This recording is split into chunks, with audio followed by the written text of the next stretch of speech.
we're moving away from the NBA and into college basketball. So legendary coach Rick Pitino, St. John's head coach, and Mase made sure to tell y'all, St. John's used to be a powerhouse, even if they're a smaller school right now.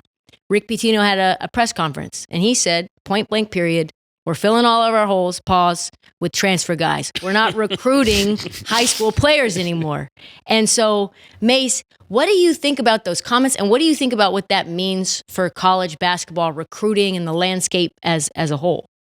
Oh man, thinking about this is kind of like a nightmare for a university like St. John's, because it comes from such prominence, and to think that you're gonna stray away from the whole aspect of recruiting high school kids. For one, I think it's an idea, it's innovative, because he's trying to get ahead of the curve because of not being able to get those high school players. So how would I win if I couldn't get those high school players? He came up with a formula.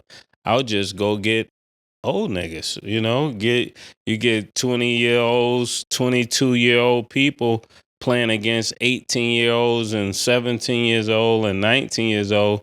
Some of those old players, they may not make it to the league, but they'll play better in the college system.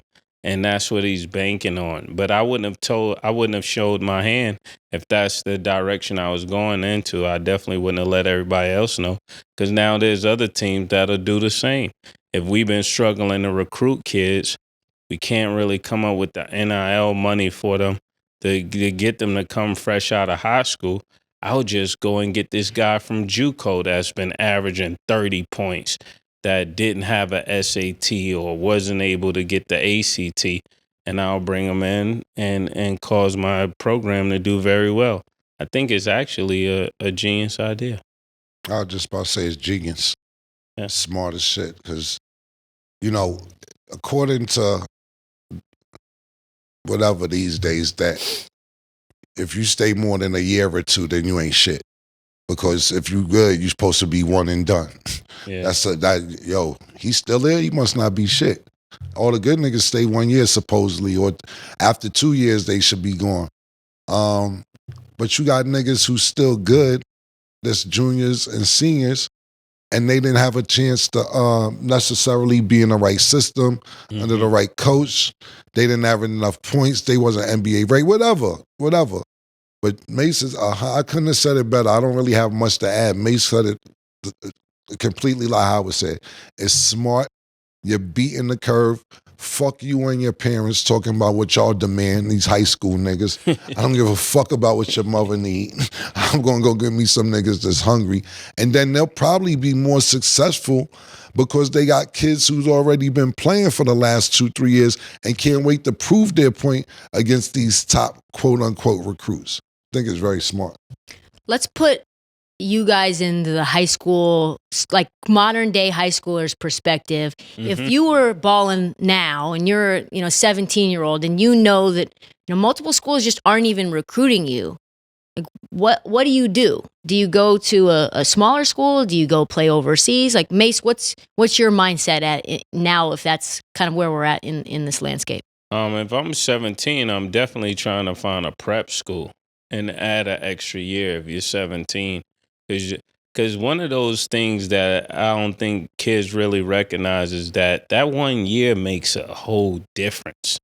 Like, the player you are at 17 is totally different than when you're 18. And his light years different, just like 18 and 19. As you start getting older, those years make all of the difference. Sometimes a person is not that good, and you're like, if he had one more year, and that's the year you would get through prep school. So, like, if that was me, I would take the prep school approach. If that's me, I'm trying to get my highlight tape and DMing every coach in the country, because what you said, Trish, is that niggas don't want you. And if you can't force yourself on nowhere, prep school, college, junior college, anywhere, if they don't want you. Yeah. If you're saying nobody wants you, what do? You start looking for the next plan. Because what do you do? I know you don't want me, but hear me out. What can you do if nobody wants you? And I think the smaller schools, you see guys like Lamont Butler, who played for San Diego State, and now he plays for Kentucky. You see guys like Nigel Pack, who ended up going to Miami on a big NIL deal. I feel like what Rick Pitino is saying is the quiet part out loud, which is, listen, NIL has changed everything. It makes a lot more sense for someone to go through the system in a really small school, go to a mid-tier school, and then you can actually be a 3-star recruit now out of high school and play for Duke when you're a senior, 23, 24 years old. Yeah. It's a fascinating thing, and it actually helps, I think, kids as well who aren't 5-star find their way to a blue chip school too. What do you think? But you also have kids, to Cam's point where he's talking about people don't want you. You also have people that went to the big blue schools and the blue chip schools, and now they're finding themselves going to a lower school just so they could play because they was expected to be one and done. So if you're not one and done, the next group comes in, pause to be that type of player, and those kids have to portal their way out into another team. So I've seen some kids go from Kentucky to other teams, and now they're balling. But if they would have stayed at Kentucky, they would be saying they're getting messed over. What was the recruiting process for you guys when you were, 18 years old? Well, I played with Riverside Church at the time, and Mr. Lloyd, God bless the dead, pervert nigga that we used to talk about.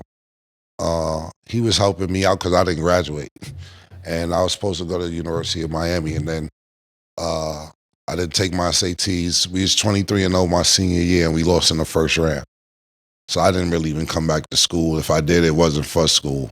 And it was a street dude named Rodney, to be honest. It wasn't even Riverside Church. He actually helped me get, Rodney Parker was his name. He died too. Shout out to Rodney Parker, R.I.P. He actually helped me get in Navarro Junior College. Because to be honest with you, Miami is like, stop picking the phone up. It was a dub. Niggas ain't see me in school.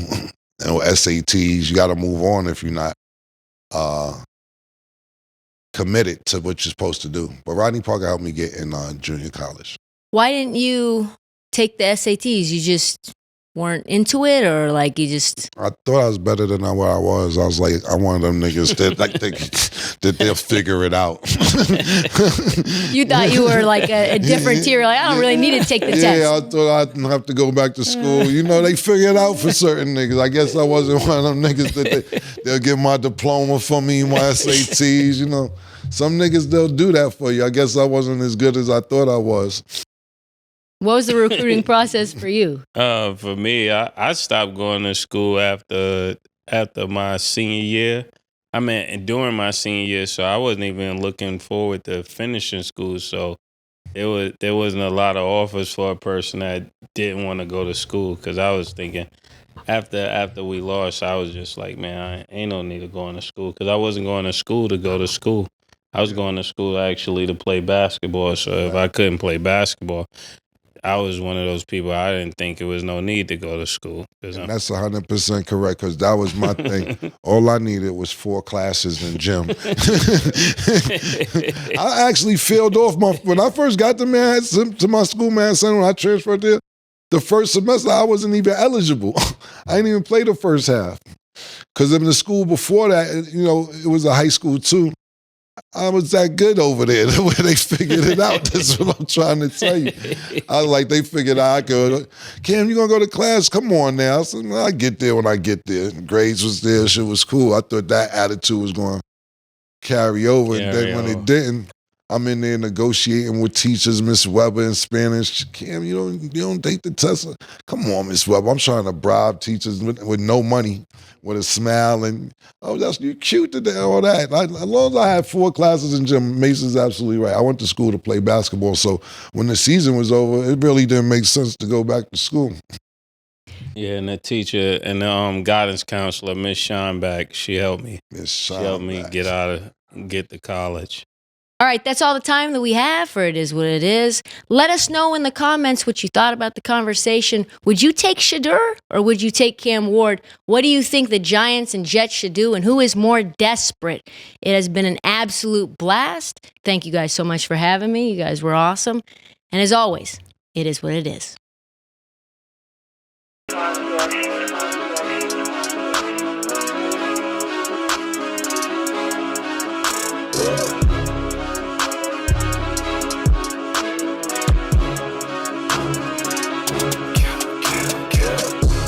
you want, nigga? Everything, nigga, super size. Two Big Macs, like when they doing them 2 for $5.